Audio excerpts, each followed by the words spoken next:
Bonjour, dans cette vidéo, nous allons voir comment arriver en Access à définir nos champs de façon la plus judicieuse possible sur base de ce que je vous ai déjà énoncé dans les précédentes vidéos. Donc je vous invite à aller voir les types de données en Access avant de visualiser cette vidéo.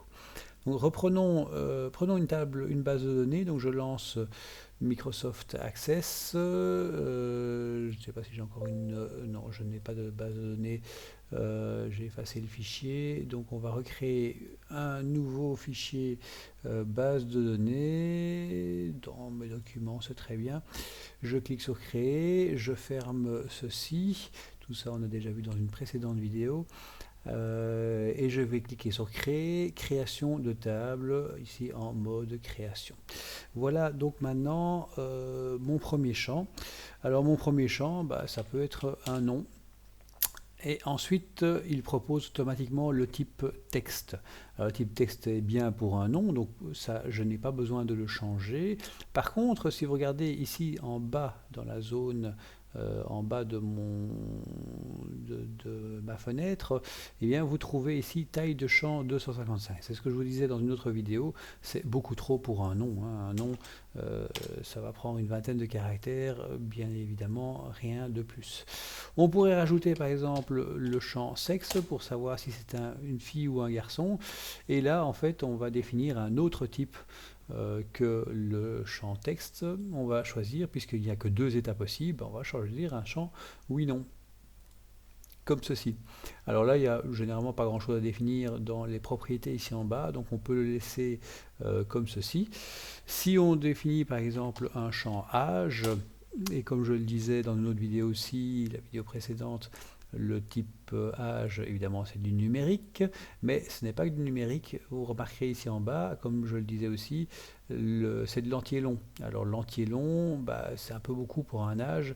Je vous avais dit dans cette autre vidéo que euh, on allait pouvoir le modifier, le réduire au type octet. Donc ça se fait ici sur la droite, là, le petit bouton que vous avez là, vous cliquez dessus et vous pouvez choisir le type octet, comme ce que vous avez ici. Maintenant, il ne prendra plus que 8 bits en mémoire.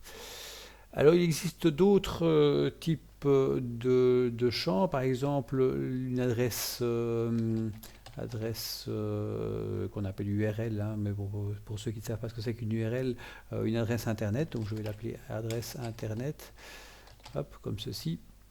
Et je vais choisir ici, j'ai un lien hypertexte, c'est ce qu'on appelle un lien hypertexte.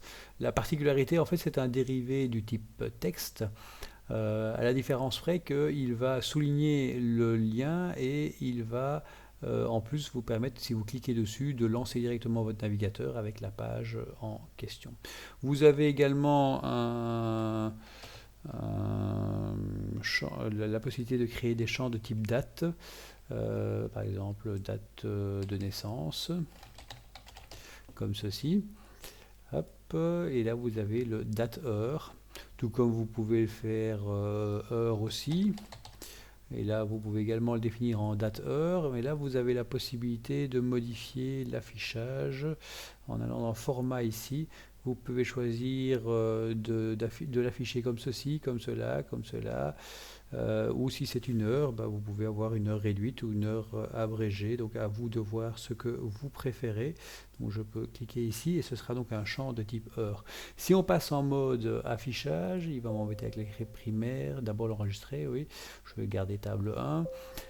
La clé primaire, il va me proposer d'en créer une. Voilà, j'ai mon type ici, donc je peux marquer le nom du pont, je peux cocher la case sexe. Alors c'est pas très parlant, hein, sexe, comme ça on verra dans les formulaires comment améliorer la présentation de ce type de champ. Vous avez l'âge, par exemple 28. L'adresse internet, par exemple www.google.com. Vous voyez, il a mis en souligné la date de naissance, 25 mars 1983. Hop.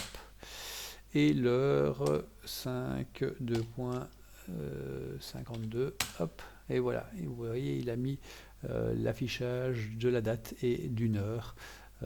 comme ce que je vous avais dit. Voilà comment on réduit donc la taille des champs, hein. Vous voyez que en numérique, il proposait un type entier long au départ, hein, donc qui est le type par défaut, donc on le modifie ici, et pour le nom, on avait un texte en 255 caractères, on modifie ici la valeur taille de champ. Il reste encore un dernier champ dont je ne vous ai pas parlé, c'est le type mémo.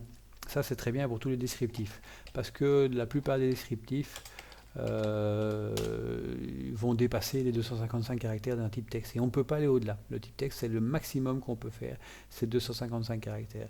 Alors du coup, bah, la bonne solution, c'est le type mémo. Là, le type mémo, bah, vous avez, je pense qu'il n'y a pas de limite, je ne sais plus très bien.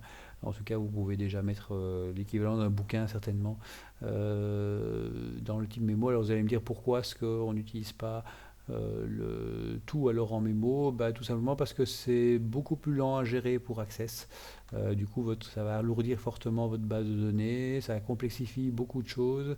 Donc, il vaut mieux garder le type texte quand c'est approprié et le type mémo quand c'est approprié aussi. Voilà, ceci termine la création d'une table, création avancée d'une table, puisque ici donc vous avez pu définir les différents types de façon beaucoup plus judicieuse et sans perte de place. Voilà, je vous invite maintenant à passer à la vidéo sur la clé primaire, qui est la suite de ce cours.